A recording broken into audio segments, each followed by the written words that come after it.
kembali ke channel William Tritan. Media ini bisa membantu kita untuk berinteraksi. Banyak pertanyaan ataupun klaim dari masyarakat, dari orang tua, Pak, kami kesulitan berkomunikasi dengan dosen. Dosen tidak mau menjawab pertanyaan dari mahasiswa. Saya tanya, beberapa kali saya tanya, saya datang ke daerah, mereka komplain begitu. Saya tanya, siapa dosennya? Kemudian siapa nama mahasiswanya? Berapa NIM-nya? Dan sering dosen disalahkan oleh masyarakat. Karena mahasiswa sering menyalahkan dosennya, menjadikan dosen itu sebagai kambing hitam. Ketidakmampuannya menyelesaikan studi, disalahkan dosennya. Nah, ya, itu banyak kejadian begitu. Jadi orang tua jangan terlalu percaya dengan apa yang dijelaskan oleh orang anaknya. Walaupun kemudian ada juga ya kendala, kita sadari juga ada kendala dari mahasiswa itu berkomunikasi dengan dosen. Tapi tidak semua itu berada kesalahannya di tangan dosen. Kita juga berusaha untuk mencari mahasiswa kita. Kita telepon, kita WA, kadang nggak dibalas, ditelepon nggak diangkat. Ya, jadi saya punya pengalaman begini. Nah, saya ke suatu tempat, dia bilang begini orang tuanya, Pak, saya punya anak yang tidak tamat-tamat. Lalu saya bilang, kenapa tidak tamat? Karena dosennya tidak mau ketemu katanya gitu. Saya tanya lagi, siapa dosennya? Minta nama dosennya. Anaknya nggak mau kasih, anaknya lari ke kamar. Lalu kemudian saya tanya lagi, minta nama dan NIM-nya. Saya coba cek di bagian akademi kita, apakah betul anak ibu itu sendiri. Anaknya juga tidak mau lagi mengasih NIM dan namanya.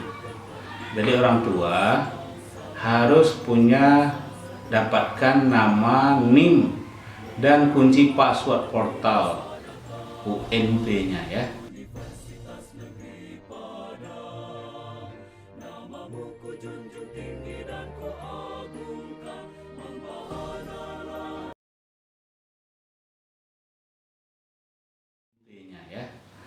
Orang tua harus dapatkan kunci password nama, NIM, dan password portal UNP sehingga dia tahu progres perkuliahan anaknya. Di portal itu sudah tergambar apa kurikulumnya, bagaimana lembaran hasil studinya, bagaimana rencana studinya. Jadi sebagai orang tua kita juga bisa mengakses portal itu dengan cara masuk pakai akun mahasiswa. Ya, mahasiswa punya akun, wajarlah akun mahasiswa itu diberikan pada orang tua. Tapi jangan diberikan pada orang lain. Pada orang tua ya, menurut saya bolehlah akun itu diserahkan pada orang tua. Biar orang tua tahu sejauh mana pencapaian akademiknya anaknya. Jangan sampai seperti tadi, anaknya mungkin main-main di Padang, tidak ikut kuliah, apalagi sekarang online, tidak bisa dikontrol oleh dosen, ya kan? Lalu kemudian disalahkan dosennya. Pak, tiba-tiba saja dosen saya itu ngasih ujian pada saat itu, padahal saya pada saat itu tidak online. Jaranglah kejadian begitu. Kita beri waktu 6 hari menjelang ujian atau 6 hari pelaksanaan pembuatan tugas.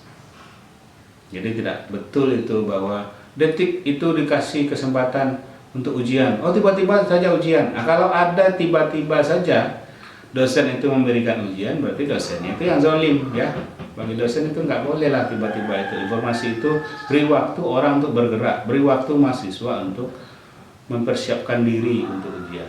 Dan saya kira itu tidak terjadi begitu. Saya sering ke daerah komplain sama orang tua. Pak, tiba-tiba saja dosennya ujian sehingga gagal satu mata kuliah. Kok dengan satu mata kuliah itu gagal? Satu kali tidak ujian itu gagal? Kan masih ada remedial, masih ada kesempatan untuk melakukan BL oleh dosen. Kenapa dosen itu memberikan E? Nah, berilah kesempatan BLT karena satu kali tidak melakukan ujian. Kita harus hargai bahwa 16 kali pertemuan, 15 kali pertemuan dari mahasiswa itu. Jadi dosen harus memberi kesempatan. Kalau mahasiswanya tidak berhasil mengirimkan tugas ujian, kasih kesempatan BL.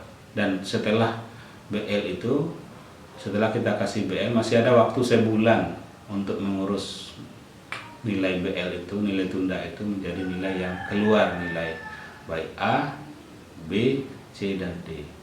Jadi dalam masa pandemi COVID ini dosen harus paham kondisi mahasiswa, dan mahasiswa juga jangan mencari kambing hitam atau menjadikan dosen itu kambing hitam atas ketidakmampuannya, ketidakmauannya untuk menyelesaikan studi.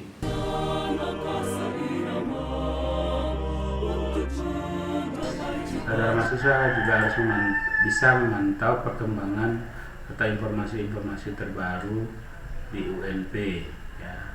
Banyak sekali informasi, fakultas, lembaga, mahasiswa. Halo sahabat Dikbud, di masa kebiasaan baru seperti sekarang ini, ingat selalu pesan ibu.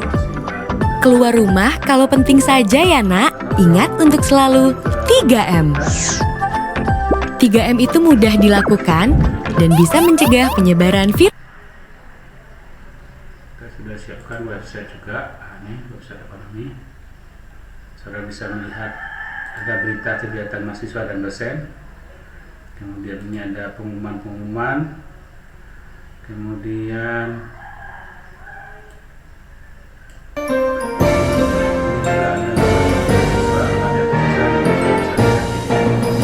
Universitas Negeri Padang, wadah pendidikan pembina tunas bangsa, menuju masa depan gemilang, menjadi harapan di masa datang.